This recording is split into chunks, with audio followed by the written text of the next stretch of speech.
중동 메소포타미아 지역의 패권 국가인 아시리아 대제국이 신바빌로니아와 메디아 왕국의 연합국에 의해 무너지고 신바빌로니아는 느부갓네살 왕 때 최고의 전성기를 이루는 부국이 됩니다. 세계의 7대 불가사리라고 불리는 공중 정원은 느부갓네살 왕이 메디아 공주였던 아미티스 왕비가 고향의 울창한 녹음과 수목들을 그리워해서 지었다고 후대에 전해졌습니다. 공중 정원은 그리스인들이 기록을 남길 때 사용한 테라스라는 단어가 공중이라는 의미도 있었기 때문에 테라스 정원이 공중 정원으로 알려졌다고 합니다. 그러나 느부갓네살 왕은 유대인에게는 악몽과 같은 왕이었습니다. 기원전 587년 느부갓네살은 예루살렘과 솔로몬 성전을 철저히 파괴시킵니다. 당시 바빌로니아의 섭정에 반란을 일으킨 유다의 마지막 왕 시드기야의 눈을 뽑고 그의 아들들을 죽였습니다.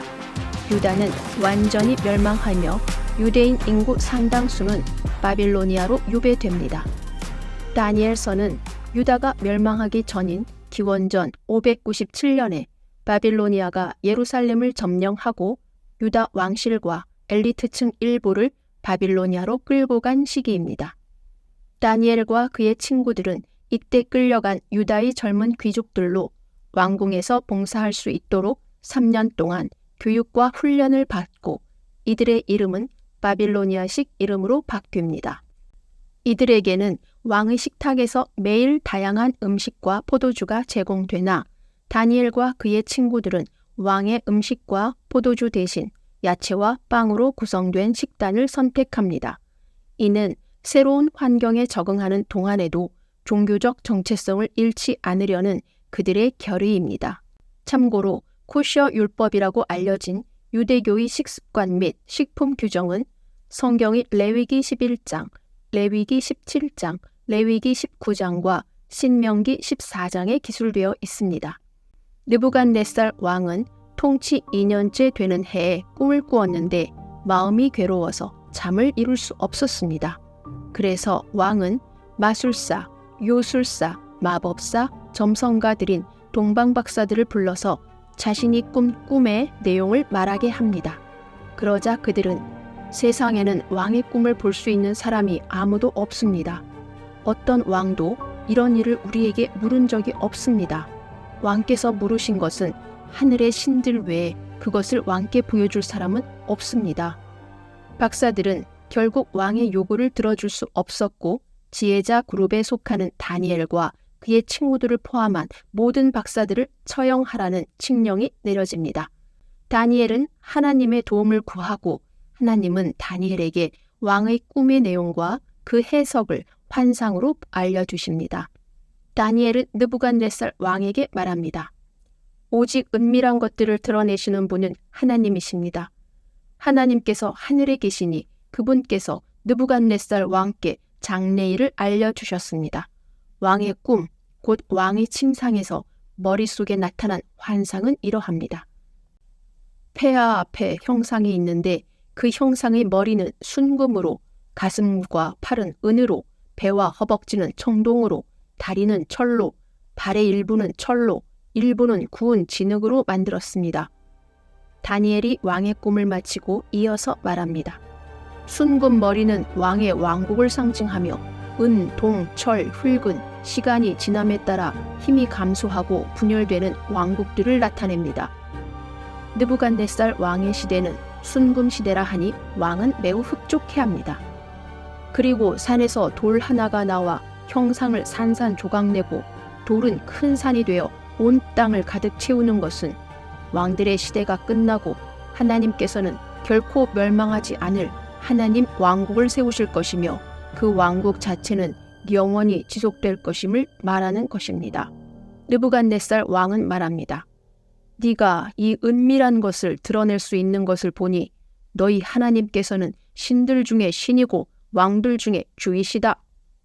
이 사건으로 다니엘은 수도인 바빌론 궁정에서 명성을 공고히 하고 예언자이자 신의 메시지를 해석하는 지혜자의 우두머리가 됩니다. 친구들 또한 다니엘의 요청으로 지방의 관리가 됩니다. 그런데 얼마 지나지 않아 느부갓네살 왕은 금으로 거대한 왕의 형상을 만들고 모든 관리들이 제막식에 와서 형상 앞에서 엎드려 경배를 하라고 칙령을 내립니다. 다니엘이 꿈에서 본 금으로 만든 형상의 머리는 자신의 왕국을 상징한다고 하니 느부갓네살은 자신이 이 황금 머리의 화신이라고 생각했고 자신의 위엄과 지배력을 과시하는 형상을 만든 것입니다. 지방 고위 관리가 된 다니엘의 세 친구 사드락, 메삭, 아벳느고도 제막식에 오나 형상 앞에서 엎드려 경배를 하지 않으니 갈대아 사람들은 유대 관리들이 왕의 칙령에 순종하지 않고 왕을 섬기지 않는다고 비난하며 왕에게 고발합니다. 신념을 굽히지 않는 사드락, 메삭, 아벳느고는 맹렬히 불타는 용광로 속으로 던져집니다. 우리 주님은 항상 우리와 함께 계십니다. 주님께서 말씀하시기를 그가 내 이름을 인정하기 때문에 내가 그를 구하고 내가 그를 보호할 것이다. 그가 나를 부르면 내가 그에게 응답하고 환난 중에 그와 함께하며 그를 건져주고 그를 존귀하게 할 것이다. 네가 물을 건널 때 내가 너와 함께할 것이며 네가 강을 건널 때 강물이 너를 덮치지 않을 것이다. 네가 불 가운데로 걸어가도 타지 않을 것이며 불길이 너를 태우지 않을 것이다. 느부갓네살 왕은 불타는 용광로 안에서 놀라운 것을 봅니다. 보라, 네 사람이 용광로 가운데서 결박되지 않고 다치지 않은 채 걸어다니는 것을 보니 저기 보이는 네 번째는 신의 아들처럼 보인다. 느부갓네살이 불타는 용광로 입구에 다가가서 외치기를 지극히 높으신 하나님의 종들인 사드락과 메삭과 아벳느고는 나와라. 그들은 불이 그들의 몸을 해치지 않았고 머리털 하나도 상하지 않았으며 옷이 타지 않았고 불냄새도 나지 않았습니다. 느부갓네살이 말하기를 사드락과 메삭과 아벳느고의 하나님, 천사를 보내시어 그의 신하들을 구해주신 하나님을 찬양하라. 이후 왕은 사드락과 메삭과 아벳느고를 바빌로니아 지방에서 승진을 시킵니다. 바벨론의 느부갓네살 왕은 두 번째로 중요한 꿈을 경험하는데 이번에는 그의 삶에 지대한 영향을 미칩니다. 느부갓네살은 꿈에서 크고 장엄한 나무를 봅니다. 그 나무 아래 모든 생물이 편안히 쉬며 나무의 잎사귀는 아름답습니다. 그러나 하늘에서 온 파수꾼이 나무를 베고 가지를 잘라내고 나무 뿌리의 그루터기는 땅에 남겨두고 철과 동으로 된 줄로 묶었습니다. 꿈에서 파수꾼은 말합니다. 지극히 높으신 분이 지상의 모든 왕국의 주권자이시며 그분이 원하는 사람에게 왕국을 주신다는 사실을 인정할 때까지 7회가 지나갈 것이다. 지금 다니엘은 느부갓네살 왕의 꿈 이야기를 듣고 심히 당황스럽습니다. 장엄한 나무가 베어지고 가지가 잘려지는 것은 느부갓네살 왕의 심각한 몰락이나 재앙을 상징하기 때문입니다. 뿌리의 그루터기는 남겨두라고 명령하셨으니 시간이 지나서 왕께서 깨닫게 되실 때에야 왕의 나라가 다시 견고해질 것이라고 왕에게 말합니다. 12달 후 느부갓네살 왕이 바벨론 왕궁위를 걸으면서 말합니다. 이 위대한 바빌로니아는 나의 힘과 권세로 건설하여 나의 도성으로 삼고 내 위엄의 영광을 나타낸 것이 아니냐. 느부갓네살은 자신의 업적을 자랑하고 바빌론의 위대함을 자신의 노력과 힘으로 이루었다는 교만함을 드러냅니다. 그러자 그 순간 하늘에서 들려오는 음성이 그를 심판합니다.